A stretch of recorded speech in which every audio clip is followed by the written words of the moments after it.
நம்முடைய திரு கோலாகல ஸ்ரீனிவாஸ் மூத்த பத்திரிகையாளர் இணைந்திருக்கிறார். இதில் நிறைய இலவச திட்டங்கள், அஃப்கோர்ஸ் இதுதான் நம்ம கண்ணை கவரக்கூடிய விஷயங்கள். பல இனங்களில் 297 வாக்குறுதிகள். இதில் மையமாக நிறைய இலவச திட்டங்கள் வந்திருக்கு. இந்த அதிமுகவே இப்போ இருக்கக்கூடிய நிதி நிலைமையில் இவ்வளவு இலவசங்கள் சரியா, 2000 மகளிர் உரிமை தொகையெல்லாம் பற்றி கேள்வி எழுப்பியிருந்தாங்க. இப்போ 10,000 ரூபாய் ஃப்ரிட்ஜு இதெல்லாம் நல்ல இலவசமாங்கிற கேள்வி எழுது இல்லையா திரு கோலாகல ஸ்ரீனிவாஸ்? இல்ல, இலவசத்துல நல்ல இலவசம் கெட்ட இலவசம்னு என்ன இருக்கு? இந்த இலவசம் சாத்தியமா இல்லையான்னு வேணா பேசலாம், அவ்வளவுதான். மற்றபடி சரியா தப்பாங்கிற வேல்யூ ஜட்மெண்ட் நம்ம பண்ண முடியாது. இந்த கேள்வியை எடப்பாடி பழனிசாமி அவர்கள்ட்ட நிருபர்கள் கேட்டனர். அதற்கு அவர் ஒரு பதிலை சொல்லி இருக்கிறார்.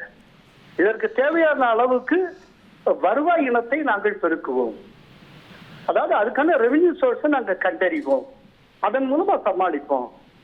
3 ஆண்டுகள் கொரோனா மூலம் மொத்த தமிழ்நாடும் முடங்கி இருந்த போது கூட வருமானற்ற காலத்துல நாங்க சமாளிச்சிருக்கோம். இன்னைக்கு இந்த கொரோனாவே இல்லாத காலத்துல டிஎம்கே அரசு எந்த அளவுக்கு கடனை வாங்கி இருக்கிறதோ அதுக்கும் குறைவாகத்தான் நாங்க கடன் வாங்கியிருந்தோம். தெளிவாக சொல்லி இருக்கிறேன். எல்லாருக்கும் எல்லா அரிசி முன்னாலேயே நாம ஒரு ஒப்பீனியனை உருவாக்குறதுக்கு முயற்சி செய்யக்கூடாது. ஆனால் அவங்க சில முக்கியமான அறிவிப்புகளை சொல்லியிருக்காங்க. தமிழ்நாடு பாலிடிக்ஸை பொறுத்தளவுல இலவசங்கிறத தவிர்த்துட்டு இந்த 2 கழகங்கள்ல யாருமே டிராவல் பண்ண முடியாது. பட் அது பெருகிக்கிட்டே போகுதே அப்படிங்கிறத நம்ம பார்க்குறோம்ல. அது போகிற திசை, அது எந்த கழகம் செஞ்சாலும் எல்லா வீடுகளுக்கும் ஃப்ரிட்ஜ் அப்படின்னா இன்னைக்கு அரிசி அட்டைதாரன்னு பார்த்தா கூட 2 கோடி கார்டுக்கு மேலே இருக்கு. அது சமாளிக்கக்கூடியதா அந்த சுமைங்கிறது?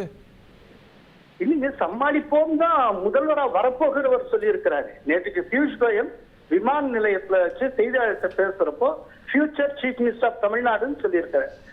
முதல்வராக வரப்போகிற அதனாலேயே இந்த கேள்வி கூடுதலா வருது இல்லை? இப்ப இன்னைக்கு அது எவ்வளவு பெரிய சுமையை கூட்டும். இப்ப நீங்க அது போகக்கூடிய ஒரு கேபிட்டல் எக்ஸ்பெண்டிச்சரை பெருகிறதுங்கிறது ஒண்ணு.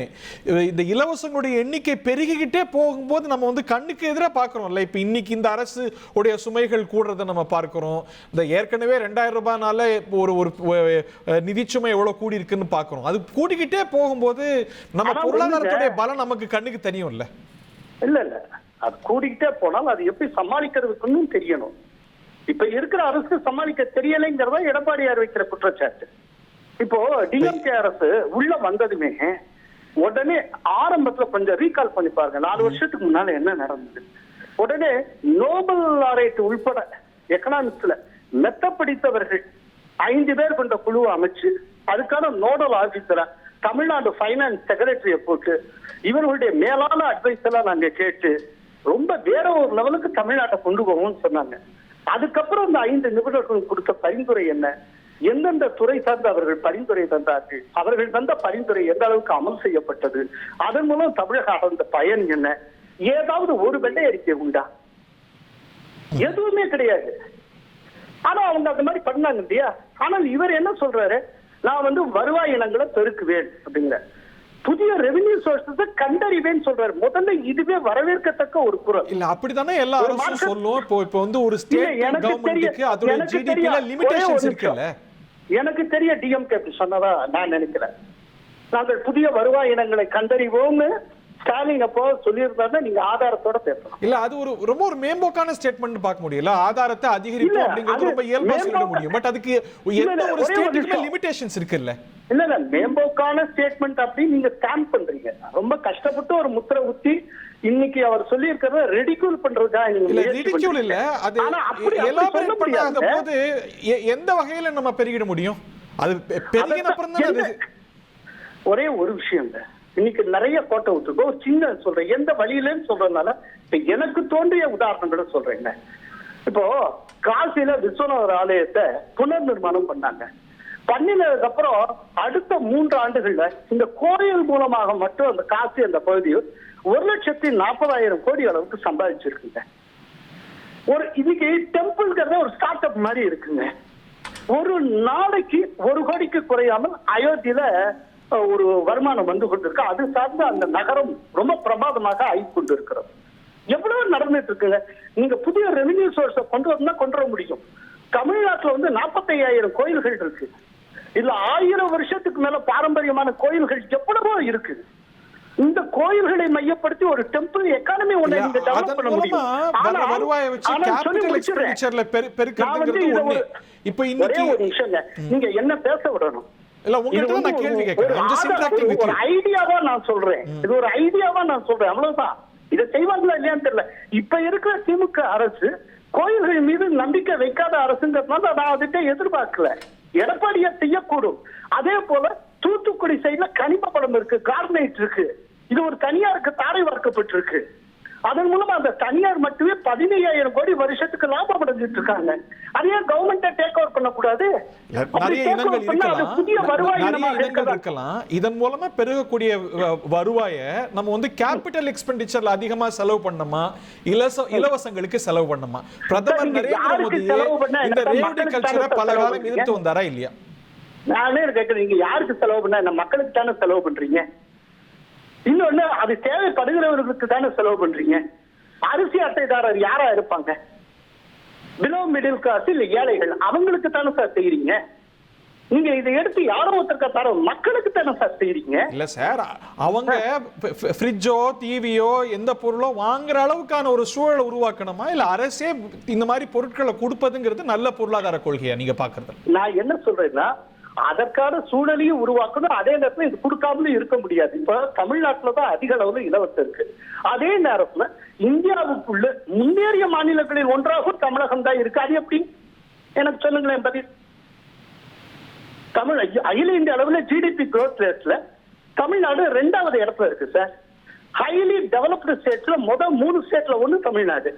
ஆனா அதிக அளவுல இலவசங்கள் அறிவிக்கப்படுகிற மாநிலமாகவும் தமிழ்நாடு இருக்கு. இந்த இலவசங்கள் அதிகரிக்க இந்த கேபிட்டல் எக்ஸ்பெண்டிச்சருடைய விகிதம் அப்படிங்கறதும் குறையறத சுருங்கறத நம்ம பாக்குறோம் இல்லையா?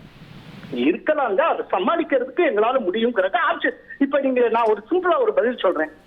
அவர்தான் ஆட்சியை கொடுத்து பார்ப்போம் எடப்பாடியாட்ட, சமாளிக்கிறாரா இல்லையான்னு அதுக்கப்புறம் விவாதத்தை வச்சுப்போம். ஓகே, இது இந்த தேர்தல் அறிக்கையில ஹைலைட்ஸா இருக்கிறது என்னன்னு நீங்க நினைக்கிறீங்க? இப்போ வந்து ஒரே ஒரு விஷயம், அவங்க வந்து ஒரு புக்லெட் வெளியிட்டிருக்காங்க, ஒரு பெரிய பஞ்ச் ஆஃப் இது. அத என் கையில அந்த புக்லெட் கிடையாது, நான் படிச்சு பார்க்கல, எனக்கு தெரியாது. ஆனால் நான் முன்னேற்றிட்டு அதிமுக ரொம்ப முக்கியமான சோர்ஸ்ல நான் பேசினப்போ அவங்க சொன்ன ஒரு தகவல் என்ன அப்படின்னா, கிட்டத்தட்ட மொத்த வாக்குறுதிகள் அந்த மொத்தம் இல்ல 40 விழுக்காடு விவசாயிகளை விவசாயத்தை மையமாக கொண்டிருக்கும் அப்படின்னு சொல்லி சொன்னாங்க. நான் என்ன படிக்காத நிலையில தான் இதை சொல்றேன். சோ நிறைய விவசாயிகள் சென்ட்ரிக்கா இருக்கும் அப்படின்னு. ஏன்னா இப்போ பரவலா தமிழ்நாடு முழுக்க நாங்க கலாய்வு பண்ணிட்டு இருக்கிறதுனால சொல்றேன், தமிழ்நாடு முழுக்க விவசாயிகளுடைய ரிசன்மெண்ட் ரொம்ப அதிகமா இருக்கு. இப்ப இருக்கிற அரசு மீது அதிருப்தின்னு சொல்ல மாட்டேன், ஒரு வெறுப்பே இருக்கு. என்னன்னா கடனை தள்ளுபடி பண்ணல, எந்த நிவாரணம்.